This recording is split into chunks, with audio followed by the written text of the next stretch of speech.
Atenção que eu tenho um recado tão profundo como os prenúncios do Lorca para você lá no final desse vídeo.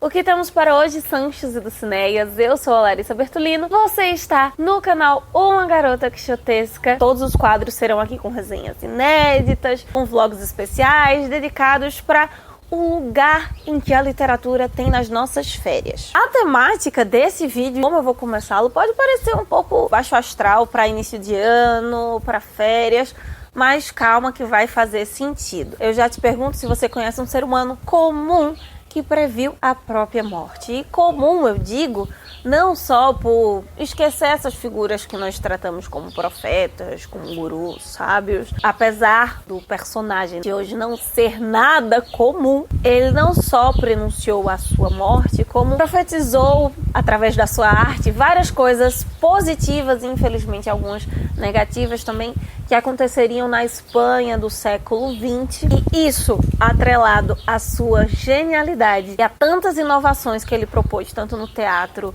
quanto na escrita, na poesia, na narrativa, especialmente na poesia, fez com que ele se tornasse um dos maiores e das mais jovens perdas que a Espanha teve no século passado. Nós vamos falar da vida desse autor, mas também nós vamos falar da morte. Impacta tanto o fato de reconhecer na sua vida a importância dele enquanto artista, mas também enquanto indivíduo para a situação em que ele estava e para refletir no mundo em que nós vivemos ainda hoje. Essa morte ou este assassinato representa uma perda inestimável. Ele foi tão fantástico, tão genial antes dos 40 anos, o que mais ele poderia ter feito? Até porque vida, e especialmente morte, é uma temática extremamente presente nos seus textos, tanto do teatro quanto das poesias. E ele é uma dessas grandes figuras do século passado que não tem como desassociar sua vida da sua obra. Por isso que hoje eu não vou tratar de um texto especificamente dele, mas a leitura de um biógrafo e de um artista plástico sobre a sua vida e sobre a sua arte, para te estimular em 2023 a conhecer mais, a procurar os textos, seja na dramaturgia, na lírica, desse que é o maior poeta do século passado na Espanha. Essa fusão entre poeta e dramaturgo é muito comum no cenário da literatura espanhola. Se nós formos pensar aí no siglo de ouro, nós temos Calderón de la Barca, nós temos o próprio Miguel de Cervantes, mas, sem sombra de dúvidas, no século XX, o maior de todos os nomes que une esses dois atributos da arte é Federico García Lorca, esse artista que veio do sul, lá da Granada, e ficou para a história tanto através da sua arte, através das suas obras, quanto através da sua relevância social e política também, como o que ele representava por aquilo que ele produziu e por quem ele era e como ele era. Uma das palavras que pode dimensionar, que pode tentar sintetizar Lorca é performance. Se tratando especialmente de um período, não, Lorca aí ele está dentro desses 150 anos que o Peter Gay menciona como modernismo, e ele perpassa por várias faces do que os modernismos espanhóis, hispânicos não serão conceituados, serão representados. Ele é esse indivíduo que produz um exame cerrado de si mesmo, da sua Espanha, daquilo que o constitui de diversas maneiras, mas essa performance, essa forma, ela não é alcançada ou ela não é similar a de nenhum outro escritor na Espanha ou fora dela até então. Nós resenhamos aqui há alguns anos atrás Azul, de Rubén Darío, que seria quem começa esse movimento, né? O pai do modernismo, o pai do simbolismo hispânico. E nesse vídeo, que eu vou deixar aqui no card, eu explico um pouquinho desse simbolismo que a cor azul tinha, esse movimento como um todo, mas especialmente na poesia do Rubén Darío. E no caso do Lorca, o azul tem sim também suas possibilidades, seu simbolismo, é tanto que nessa graphic novel que eu estou apresentando para vocês hoje, ela é toda feita em tons de azul, mas a cor que o Lorca vai escolher para representar a linguagem, para representar o amor, a inteligência, a poesia, é o verde.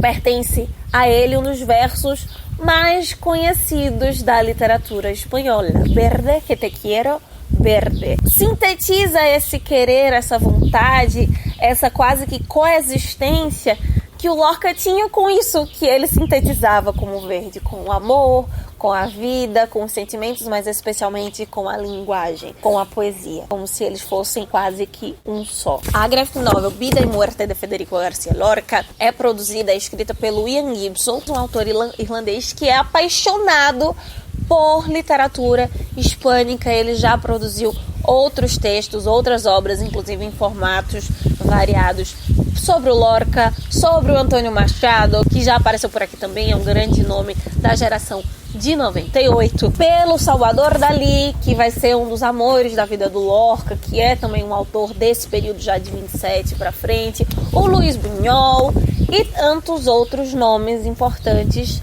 da arte, marcantes da arte hispânica, e quase todos têm uma certa contemporaneidade. Essa graphic novel me chamou muita atenção porque falar de Garcia Lorca é muito desafiador, porque além dele ser performático, ele é multiforme, ele passa por diversos movimentos, sempre tendo características que indicam esse movimento, mas o separam um pouco, deixam ali acima. Ele tem a sua individualidade muito forte.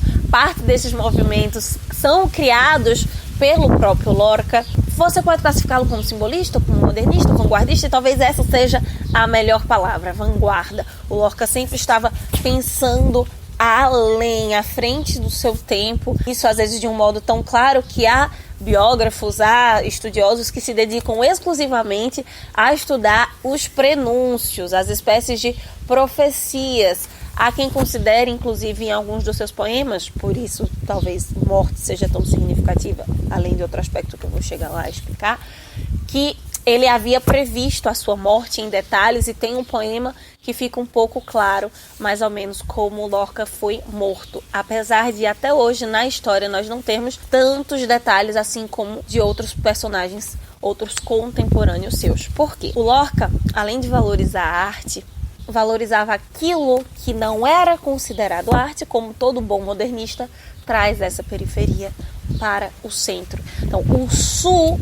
da Espanha vai ser muito valorizado pelo Lorca, com o seu Romancero Gitano. Poeta em Nova York, que é talvez o seu livro mais conhecido de todos, vai trazer esse aspecto do urbanismo, do modernismo urbano, entre várias outras questões. E por isso Ian Gibson divide a sua HQ em 4 etapas, mais ou menos, dedicadas a esses países, como se fosse a experiência do Lorca em cada um desses lugares. Nós viajamos visualmente para esse ambiente, mas nós viajamos com a mente do Lorca para entender um pouco de como o poeta enxergava esses lugares e como esses lugares, suas culturas, as pessoas ali, o humano que havia ali, também influenciou na poesia do Federico Garcia Lorca. Granada, Madrid, Nova York e Cuba serão esses 4 polos, esses 4 pontos que podem ser, inclusive, de um modo muito teórico, ser divisores da obra, né? Categorizar as obras do Lorca, mas que, na verdade, trazem facetas de algo muito mais complexo ou de alguém muito mais complexo. Nós temos tanto o olhar do poeta quanto o olhar do indivíduo, mas não apenas do indivíduo Lorca, do indivíduo nós mesmos que somos convidados a experimentar o azul desses ambientes. Conheceremos nomes importantes do modernismo, da arte, do jazz, da salsa, das artes plásticas em cada um desses lugares, com os encontros que o Lorca vai também indo na sua vida real. Cada um desses ambientes, desde a sua tenra infância até chegar próximo à sua morte, também muito curta, muito breve, o Lorca vai se encontrar e se identificar com os excluídos. Ele se vê, por exemplo, como latino nos Estados Unidos, que vê que eles, a comunidade negra do Brooklyn, os outros hispânicos, os outros latinos, de um modo geral, descendentes de irlandeses, também são vistos à margem, assim como na sua própria Espanha, por estar ao sul, ele era visto de um outro modo. O Lorca na Espanha, nessa Espanha autoritária, nessa Espanha bruta do início do século passado, né, enquanto homossexual, enquanto artista revolucionário, rebelde que era, também vai se vendo excluído em várias categorias, às vezes excluído inclusive entre os seus pares, entre outros artistas também modernistas que também eram contra essa Espanha tolhedora, mas que não enxergavam o mundo como ele enxergava, nem a arte e a linguagem como ele enxergava. O texto, inclusive os textos, as produções literárias do Lorca perpassam as imagens dessa graphic novel,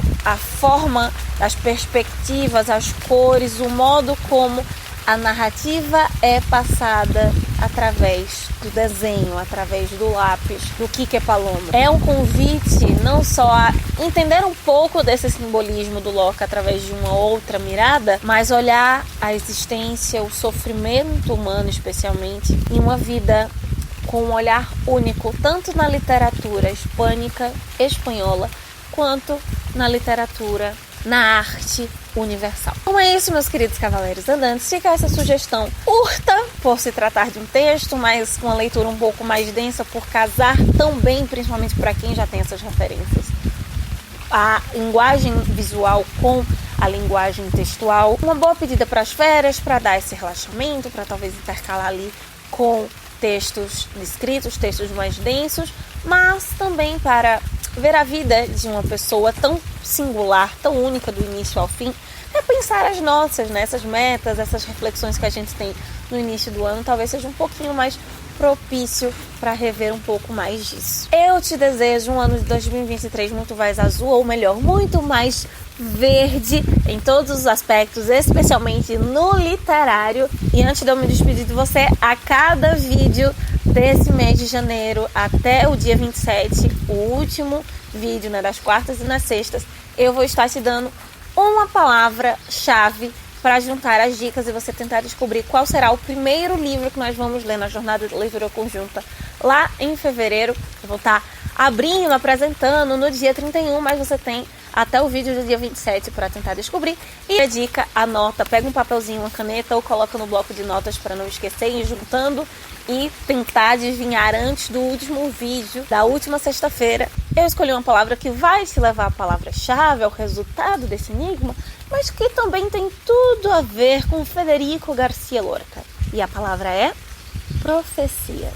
Então é isso, meus queridos cavaleiros andantes. Nos vemos lá no Instagram pra gente ir juntando essas palavras e conversando um pouquinho mais sobre leituras de verão, sobre o que a gente vai ter aqui em fevereiro. Enquanto isso, que possamos sair da biblioteca e ver muito além dos manhãs de vento. Vai!